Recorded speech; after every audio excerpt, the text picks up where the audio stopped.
Hello and welcome to a special interview for The Wire. The day after his emphatic victory in America, the world is still stunned by Donald Trump's triumph.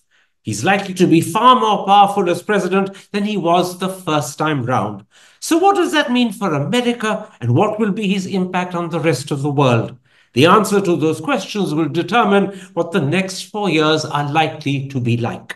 Joining me to share his views is the US national editor and chief commentator of the Financial Times, Edward Luce. Ed Luce, Donald Trump has made history by becoming only the second US president after Grover Cleveland to win back the presidency after losing it, and he seems to have done it far more comfortably than the polls predicted.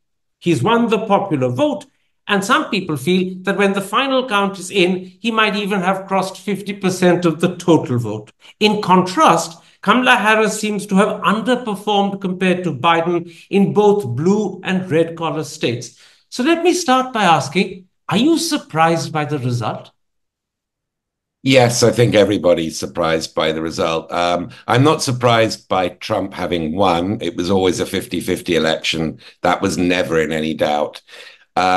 But the fact that he could have won all seven of the swing states, probably Republicans have retained the House and recaptured the Senate, and therefore giving Trump a trifecta. And the fact that he's quite possibly won a majority of the American voting public. That wasn't on my horizon. I don't think it was on anybody's. But just to underline, all of this is within the polling margin of error. Which means that technically the polls weren't wrong, but nonetheless, in almost every instance, they've erred on the side of favoring him. They have, or rather, they erred on the side of undercounting Trump supporters. And they've done that before. In 2020, he got like 2 points more than they forecast. In 2016, crucially, about the same. But in a narrow election, when that undercount repeats itself, then that turns into essentially a landslide. They keep undercounting Trump support is the conclusion here. We've now had three presidential elections in which that's been the case by about 2 percentage points. Now, if he does end up with the trifecta, as you put it, not only winning the White House and winning back the Senate, but retaining the House, and it's possible that he might end up retaining the House, that would be a clean sweep. So how powerful a president is Donald Trump going to be? Will he, as your paper's leader this morning said, bestride Washington as a colossus? Yes, he will. Although, bestriding is not exactly the sort of physical movement I would have in mind. Trump is, when Trump's president, it's kind of crazy town because he'll tweet at 2 in the morning and 4 in the morning, and he'll change his mind 5 times before breakfast. It all becomes very hyper caffeinated and manic. So bestride sort of implies a sort of very careful, deliberate walk of a colossus. He will be a colossus, but he'll be breakdancing. In other words, he will be unpredictable, and he will take everyone constantly by surprise, and sometimes that surprise will not be a very welcome one. Yes, and sometimes it might be a surprise on the upside. I mean, the key thing about Trump is that it is all about him, and we tend to impute deep ideological motivations onto him. There are some very serious ideological motivations there, but and the break with globalization is, I think, the most consistent one throughout his life. But the deeper one, the one that is really sort of core to his ego, is that he's the guy who gets deals done, the art of the deal. And sometimes that can produce surprising results. So, unpredictability is the watchword for sure, even within a predictably, incredibly supercharged, empowered context. This man has presidential power like none other in American history, and we can get into that. Tell me, if the trifecta does happen, and the White House, the Senate, and the House of Representatives are with the Republicans, how significantly would America have lurched to the right? Very significantly. Look, remember, I mean, the sort of key to the American system, that what the founding fathers did in the late 18th century is to try to prevent the return of George III. Is to sort of banish the idea of a single strongman. Now, they were actually misreading the British system. George III had no power whatsoever. It was a parliamentary system in the late 18th century, a corrupt one. But the idea is you are preventing the return of a king, and they have checks and balances built into this separation of powers of the American Constitution that are now just simply no longer there. Trump has a Supreme Court that is eating out of his hand, that in June issued a ruling that there would be no immunity on virtually, sorry, there would be full immunity on virtually every act you could conceive of a president, not specified, but let's put Trump as the name in there, that a president could carry out up to and including killing his political opponents. So he has been given this super enabling ruling that he inherits as he takes office, that essentially means the judiciary will no longer act as a check on his power. And now that he's probably got the first branch of government as well, namely Capitol Hill, there is no conceivable check on his power other than him screwing up, which I would bank on. In other words, he can be positively monarchical. He can be King George the Fourth, but as I say, he will trip up. I mean, he will overreach. And there will be self-inflicted wounds very, very quickly. So the check on Trump's power, as ever, is Trump's actions. One more question about the way Trump has come to power before I turn and talk to you about what his becoming president might mean for America and also for the world. One of the big factors that swung the voters in Trump's favor, perhaps even more than immigration, appears to be the economy. And it was key, in a sense, in terms of the concern about inflation. And yet the truth is American inflation is just 2.1%. America's GDP, I'm told, is the fastest growing of any of the G7 countries. And the job situation, I'm told, is more comfortable than it's been for decades. Some people say since the 1950s. So why has the economy worked in his favor and gone against Kamala Harris in such a big way? It's a very good question, and it's absolutely key to what's happened. Most American voters did not vote on the basis of whether the American Republic and democracy was at stake, as Democrats hoped they would, and as Kamala Harris framed her campaign to be about. They voted about the economy. And Kamala Harris had a very weak economic narrative. It's the subject on which she would run from questions, avoid interviews, and simply produce word salads whenever a stray question couldn't be avoided on the economy. So there is that Trump had a clear line, which is, are you better off today than you were 4 years ago? And to most Americans, the answer to that was no. What is the actual answer to that question? What do the metrics tell us?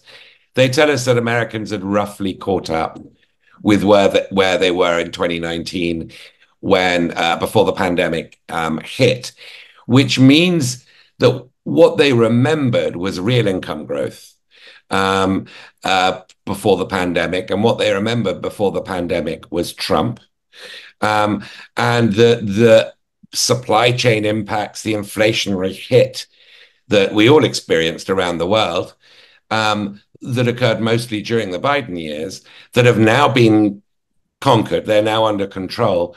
That was the sort of parallel movies in their head.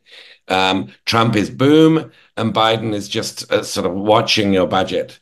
And Kamala Harris wasn't able to explain to them in a clear Bill Clinton style way why that had been the case and what would be different under her in the next 4 years. And Trump's just saying, boom, you're going to have another boom. That's what happens when I'm in charge. So I guess the politics of it was pretty well handled by Trump. Uh, I lost count of the number of times during this campaign I had arguments with Democrats because they kept saying what you just said, which is, look, here are the numbers. Stop telling us you're feeling worse off. You are actually better off. Now, if you're telling voters that you know more about their financial situation than they do, and that they've just got to look at the numbers and what are you, stupid or something? You're not going to endear yourself to them. And I think that's kind of what happened. This is a real middle finger to the Democratic Party, to the Democratic establishment, to the American establishment.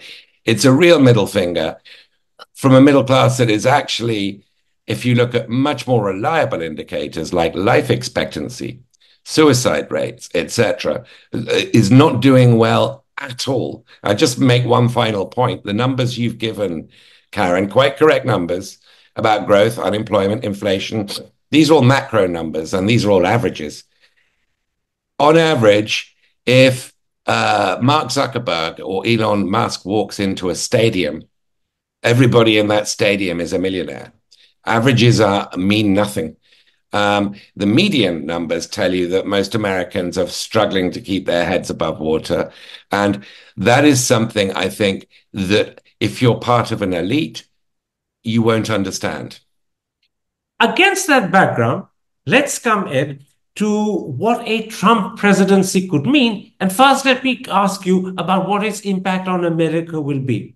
He's threatened to prosecute people who he claims cheated in 2020 and pardon those who stormed Capitol Hill in 2021. In a piece you wrote for your paper, The Financial Times, this morning, you write, Trump has vowed retribution and he means it. How worried are you? I'm very worried. This is very serious. Trump saw 2024, this week's election, as a referendum on his allegation that 2020 was stolen. It wasn't stolen. He lost fair and square in 2020, just like he won fair and square this week. But he doesn't believe that. His entire movement, his re-election campaign, was built on the idea that he's being persecuted by a deep state of Democrats, all these indictments and investigations against him, and that his persecution was a personification of how the American middle class is feeling in general, and how ordinary Americans out there are feeling.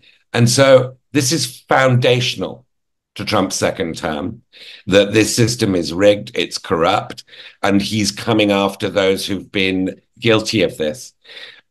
So I expect, whether you call it an enemies list, I expect his most important appointment will be who his attorney general is, who heads of the Department of Justice, and who they go after first and how many of them they go after. But there is no doubt, and I mentioned the Supreme Court ruling earlier, none of the precedents that have existed in America for US presidents since Nixon, at the very least, none of those exist anymore.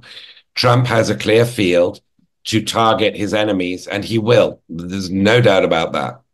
He's also threatened a mass deportation of people considered illegal aliens, and by some counts, that number is put at 11 million. Now, if that happens, that would be huge. But do you think it will happen? Well, this is the kind of thing, nothing on this scale has happened sort of in peacetime. In any democracy. We're talking about sort of India partition kind of movements of people here. This is the kind of thing that I suspect once the scale of it is understood and the human reality of going into thousands of neighborhoods and just sort of sucking whole communities out and families, breaking some of them up, or getting it wrong and just deporting all of them, the legal and the illegal.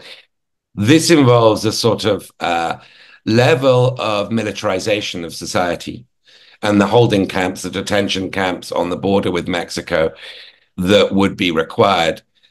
This requires a level of militarization that America just isn't anticipating, and I don't think understands the scale of. And the reaction to this, I think, would be very, very visceral. excuse me, very, very visceral.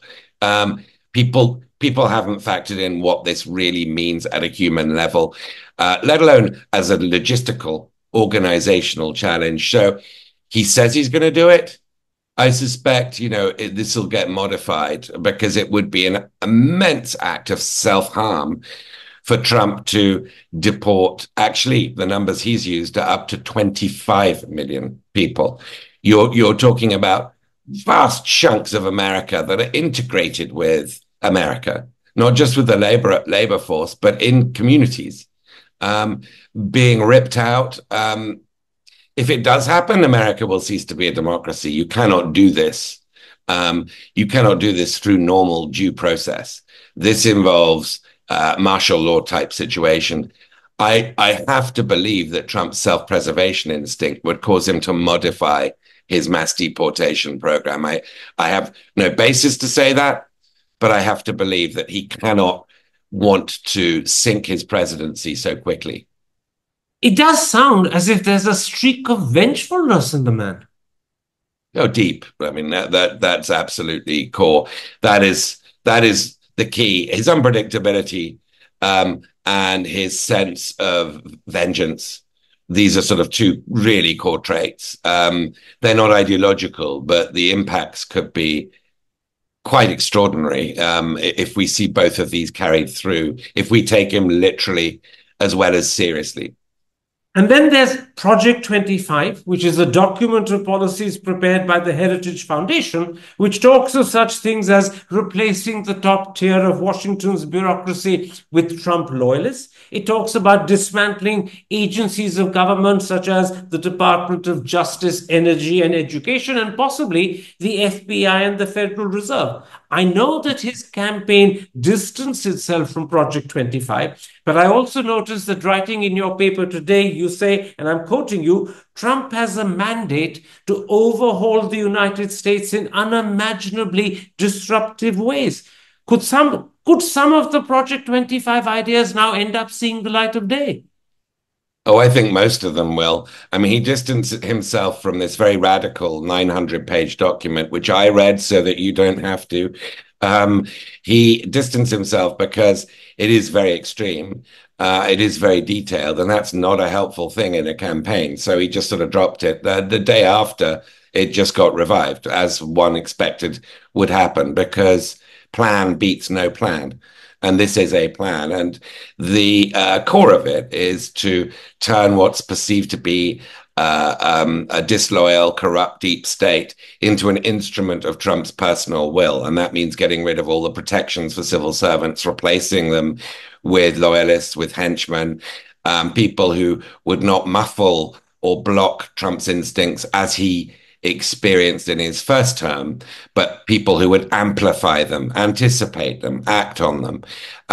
So I've no doubt that Project 2025 will be, in that regard, put into practice.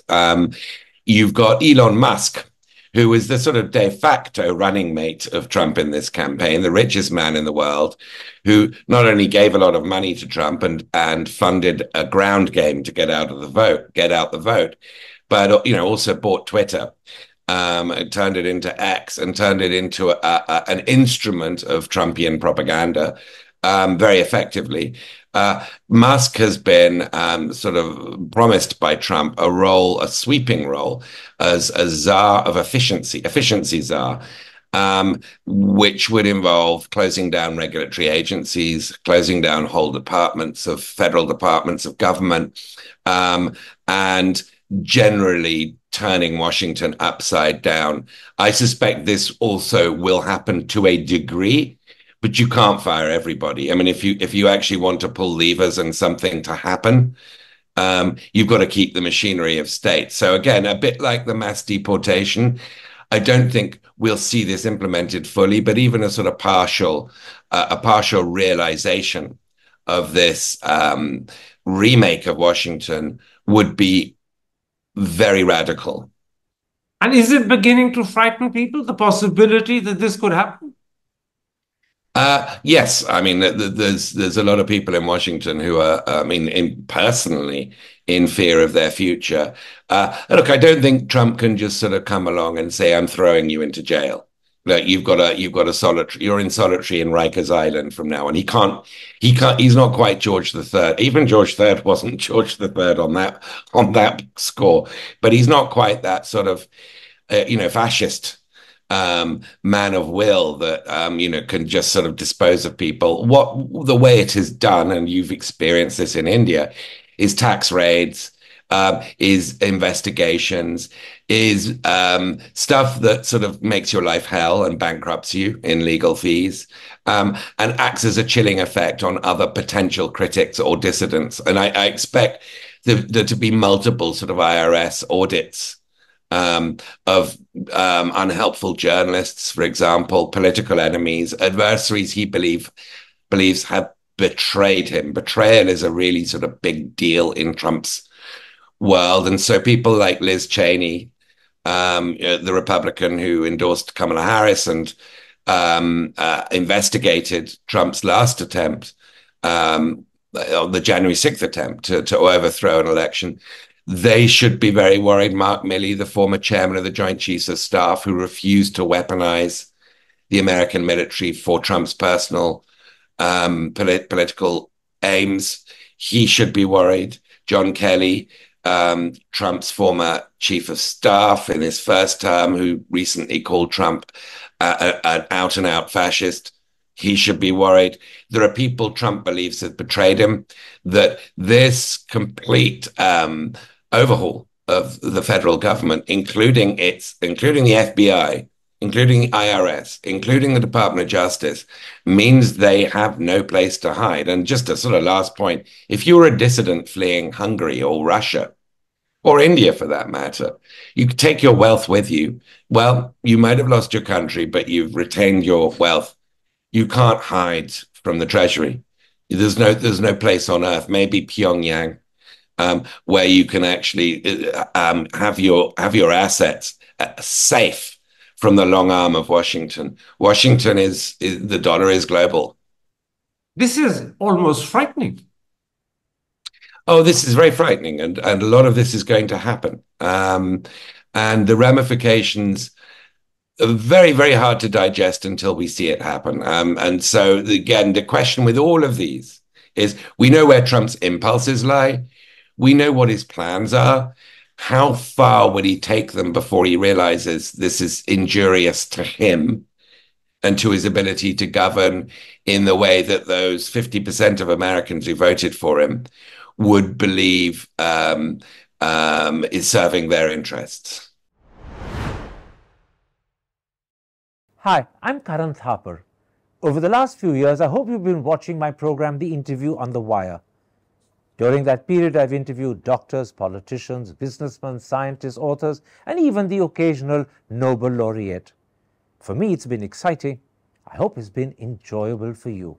But these, as you know, are tough times, and if this program is going to remain bold, independent, and sometimes even defiant, then I think we need your support. At the end of the day, it's a truism, but editorial independence is best defended by the viewers. So if you would like this program to remain the way it is, forthright, outspoken, and interesting, then would you consider supporting us? All you have to do is to click on the description at the bottom. But more than anything else, I hope you will continue to watch The Interview. Your viewership means an awful lot to me.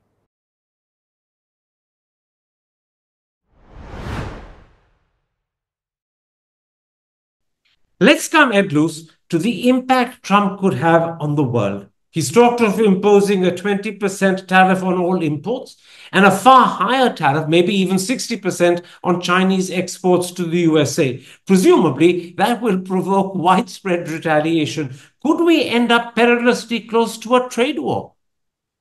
We would. I mean, Trump wants a trade war. His belief is that America's trade should be in balance. It's what they call mercantilism, is that if you're in deficit with a country, that means that country, China, for example, or Germany, is ripping you off. And so his goal is to get back into balance, to have no deficits. I suspect here, though, the art of the deal is quite important. I have no doubt in the coming weeks, Xi Jinping, among others, will telephone Trump and he'll propose a deal. And the deal will be, look, we pledge to buy several $trillions off you over the next X years, whatever this sort of number is that attracts Trump's interest. And Trump will go, that sounds interesting, and there will be a deal. And whether that, putative headline number ever materializes in practice is one thing. The key thing is Trump believes in his own head and has managed to convince the majority of the country that he's the guy who can make deals. And so I suspect in practice we're not going to see the trade war begin with like 60% on China, 20% on everybody. I think there will be some deals there, and Trump will be trumpeting victories before he's inaugurated. It's also widely expected that he will once again withdraw from the Paris climate agreements and also simultaneously perhaps seriously weaken NATO, perhaps by undermining the Article 5 guarantee. If that happens, what do you believe will be the international impact of both? I mean, I think America's participation in any global warming talks, climate change talks, is over. That's absolutely clear. He will unfreeze bans on oil exploration, on drilling in the Arctic Circle, off the Atlantic seaboard, fracking. I mean, this is going to be drill, baby, drill. That's absolutely clear. The people who funded him, the sort of fossil fuel donors, are banking on that, and that's what Trump believes. So he doesn't believe that global warming is real, and to the extent he does, he said it would be great for people with oceanfront properties. It'll open up, and that would include the Trump label. It's game over in terms of international climate change talks. I mean, it'll have to continue without the United States. In terms of NATO, I don't think he needs to formally pull out of NATO. He just needs to cast doubt, which his election does already, on Article 5. He has said to Putin, look, and you feel free to do what you like with those countries. They're not paying their dues. They're not paying 2% of GDP on defense. And he's told those countries you're on your own. And so they have to assume that is the case. I don't think America would formally withdraw from NATO, though I wouldn't put it past him. But de facto, NATO will not be what it was. And that has profound implications. Ironically, it could have quite good ones in terms of galvanizing Europe to do what it should be doing anyway, which is integrate its defense, its highly fragmented, balkanized sort of defense industries, and get its act together and put its money where its mouth is. So we might get, a positive surprise on the upside there in terms of, how Germany and France, for example, act going forward in cooperating on defense and spending more on defense and taking over the reins of backing Zelensky's Ukraine if Trump, as I believe he will, pulls the plug on American funding for Ukraine. Quite right. In fact, European leaders are meeting in Budapest as you and I talk to try and determine how they should respond to Trump and whatever he proposes to do to NATO. But another concern those same European leaders will have to face up to is what is likely to happen on the Russia-Ukraine front. I imagine, given what Trump has been saying about that war, Putin must be cheering and Zelensky in tears. Trump has said that he'll end the war in 24 hours. Does he plan to end the war on Russian terms and force Kyiv to cede territory? Yes, essentially. Kyiv, Ukraine's lost to roughly 20% of its territory. What I imagine Trump will do is say, look, aid for you, not military, but just aid to keep your economy going, will keep happening if you sign up to this. But we need an end to this war. I'm against wars. And let's just sign a deal with Putin. I will broker it. I'll get the Nobel Peace Prize, and then you'll get some aid. That'll keep the dollars will keep flowing. If not, I'll just turn the tap off and you're on your own. Now the question there is, what does Zelensky do? Because the deep fear amongst Ukrainians who've sacrificed an enormous amount of what Russia would do to them, having watched, the deportation of people from the Russian occupied bits of Ukraine, what's happened there is not exactly an advertisement for Russian hegemony. This is a deeply motivated people who I suspect will carry on fighting. And I think Zelensky would probably be cutting his own political throat if he agreed to any such one-sided deal with Putin. So then the question arises, well, what kind of help could Zelensky expect from Europe to carry on fighting? But it's going to get very, very interesting very, very quickly in Ukraine and between Putin and Trump. And I should mention that 7 times at the very least, while Trump was out of office, he had phone calls with Putin. This isn't normal. I mean, what were they discussing? I don't know. But Trump has a deep affinity and admiration for Putin, and Putin has had a deep interest in seeing Trump reelected. Let's see what that means in practice. It could take us to some quite weird places. Could this not also create a deep rift between Trump's European allies and America? Because if he literally throws Ukraine under a bus, surely the response and reaction from Europe would be fairly angry. I think it would from the mainstream parties. But remember, Tuesday night wasn't just a victory for MAGA. It was also a victory for the far right in France. And it was a victory for the AfD in Germany and for Nigel Farage in Britain and for Giorgia Meloni, the far right leader of Italy. This was a sort of steroid injection to the far right everywhere, all of which sympathize with Putin. So there are different Europes. And although most of Europe is governed by have governments that are very much aligned with the conventional wisdom on democracy and about Ukraine, large sections of Europe don't, and they are getting more powerful now. The Trump effect is very helpful. Viktor Orban's Hungary, which holds the presidency, rotating presidency, by coincidence, of the EU right now. He's been treated as a pariah. I suspect he's a bit less of a pariah after Tuesday night than he was on Monday. Absolutely. Tell me, what is the impact Trump will have on that other war that's been waging for a whole year and more? I mean, the Israel-Gaza war and the situation in the Middle East. As the author of the Abraham Accords, will Trump temper his pro-Israeli and pro-Netanyahu instincts with a greater understanding of Arab sentiment? Or will Netanyahu now have carte blanche to do what he wants with Hamas, with Hezbollah, and presumably perhaps with Iran as well? Yeah, I mean, the idea of Trump sort of having greater understanding of Arab sentiment, of anybody's sentiment, is a bit far-fetched. That empathy is not really his shtick. But Netanyahu had a victory on Tuesday night too. This is a reprieve for him.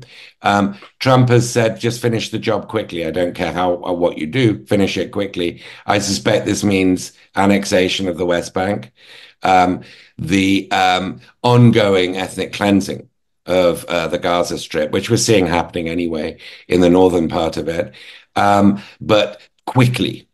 Trump doesn't want. Part of his critique of Biden and then Harris is that, look, the world's on fire. You're just into wars. You're neocons. He didn't use that term, but that's essentially the language. I don't like wars. And so I want this done quickly. He doesn't like human rights either, but it's like, get this done quickly is like good for ending wars, but without paying attention to human rights. So I expect some pretty brutal stuff to go on in Israel. Iran is going to be nervous of Trump. And here we get into some real complexities because, the so-called axis of chaos or the alliance of the aggrieved, namely Russia, Iran, North Korea, and China.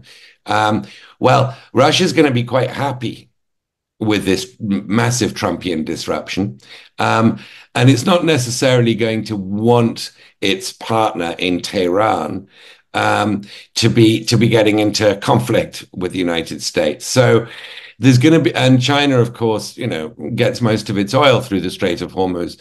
So there's going to be some interesting sort of internal conversations to that axis of the aggrieved. And Trump, I think, would like to just be rid of any Middle Eastern obligation as quickly as possible. So is it possible that during the 6 or 8 weeks that are required to do things quickly, Netanyahu could attack Iranian oil installations or even their nuclear installations? Oh, it's entirely possible. He will feel emboldened. I think he will be aware of what Trump wants. I mean, if he will pay heed to Trump's desires in a way that he manifestly, explicitly did not do with Biden. And so, that could be a restraining factor. I mean, if Trump looks at sort of burning oil refineries and, massive sort of munitions dumped on Iran, well, that means he'll inherit a global economy with like $100 plus oil prices, which wouldn't be good for him. So if there is a constraint, that would be it. But look, Netanyahu, the Houdini of the democratic world, he's escaped it once again. Let me ask you two quick questions before I let you go. Now that he's become president-elect, and on the 20th of January, he'll also become the 47th president of the United States, what's likely to happen to the cases he faces, 4 of which are criminal cases? And in one instance, he even has a conviction for which I believe sentencing is scheduled later this month. What happens to all of that? All gone, puff in a puff of smoke. They've gone. The Jack Smith, the special counsel investigating him for the January 6th stuff and the highly classified documents, is withdrawing those cases, and he will be stepping down this week, I think, but it might take longer. The sentencing, I expect, there will be some legal language in there, and I forget which precedent, forgive me, that, well, we can't, the Supreme Court ruling means he's immune, so we cannot interfere. So that's all gone. It's the Department of Justice's guns have been trained on Trump for the last 4 years. They will now be swiveled round and trained on other people. This is payback time in Trump's head. It's going to be, watch The Sopranos. Don't read Foreign Affairs. Don't read the FT. That's right. But other serious publications, drop those for The Sopranos. A knowledge of how the mafia works is going to be absolutely key. Finally, for as long as most people can remember, America has been considered the world's model of democracy. But now, if a man with fascist tendencies and accused of racist and sexist behavior becomes president for a second time, what will be the impact on liberal democracies worldwide? In your paper's leader today, your paper says this presages inordinate and tumultuous consequences for the world, and the paper even adds it could possibly be a calamity. To me, that sounds almost as if we're going to witness the end of the world as we know it. I think we could do. I think November the 5th, 2024 is one of those dates in history that is a hinge point. It's a really decisive turning point. America is absolutely clearly repudiating the post-war global order that it built. It had sort of kind of maybe accidentally repudiated it once before when Trump was elected in 2016, but that was seen as and described as an aberration by Biden, who succeeded Trump. Now that it's said, no, we meant it the first time, and this time we're saying so much more emphatically, well, I think we can take this as a formal repudiation of the world that America built, and that includes the trade rules, that includes alliances, that includes the idea of democracy promotion, and America's entanglement in lots of different foreign adventures that went worse or better, depending on which one of those you pick. So if you're optimistic, you could say, well, there won't be any Vietnams or Iraqs under this new America. And I think that's true. I don't think Trump's an isolationist, but I think he's a non-interventionist. A non-interventionist, by the way, who quite happily changed that if he saw it. I mean, he'd sort of We saw him take out the head of the Iranian Revolutionary Guards. He can order strikes, but he's essentially a non-interventionist, and he doesn't believe in globalization as a positive force. He sees it as a purely negative thing. All of this is basically a repudiation of the world that America built. And that does have implications for the model America has been selling. Because America is clearly domestically, and I think this is where Trump is much more kinetic, is going to be much, much more consequential, is in the domestic constitutional order, all the niceties, all the checks, all the conventions, all the sort of Queensberry rules that you need for a democracy to function will go. And I think as a sort of demonstration effect, this won't be good for democracy around the world.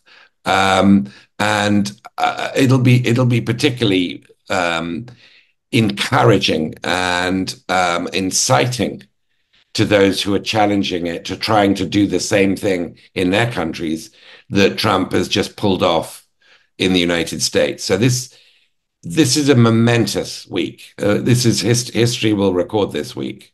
It's not just a momentous week, it's also a moment when once again we're saying goodbye to all that. We are. Robert Graves, the original author, great book. Maybe I can write a sequel. Thank you. You've just given me an idea. It's not, John McCain had this phrase, it's always darkest before it goes pitch black. And pitch black is where it's heading. It feels pretty black. Edward Luce, thank you very much for the time you've given me, and thank you very much for sharing your insights. I have to tell you, a lot of what you said is definitely frightening. A pleasure, and I agree. Take care, stay safe. Hi, I'm Karan Thapar. Over the last few years, I hope you've been watching my program, The Interview on the Wire. During that period, I've interviewed doctors, politicians, businessmen, scientists, authors, and even the occasional Nobel laureate. For me, it's been exciting. I hope it's been enjoyable for you. But these, as you know, are tough times, and if this program is going to remain bold, independent, and sometimes even defiant, then I think we need your support. At the end of the day, it's a truism, but editorial independence is best defended by the viewers. So if you would like this program to remain the way it is, forthright, outspoken, and interesting, then would you consider supporting us? All you have to do is to click on the description at the bottom. But more than anything else, I hope you will continue to watch The Interview. Your viewership means an awful lot to me.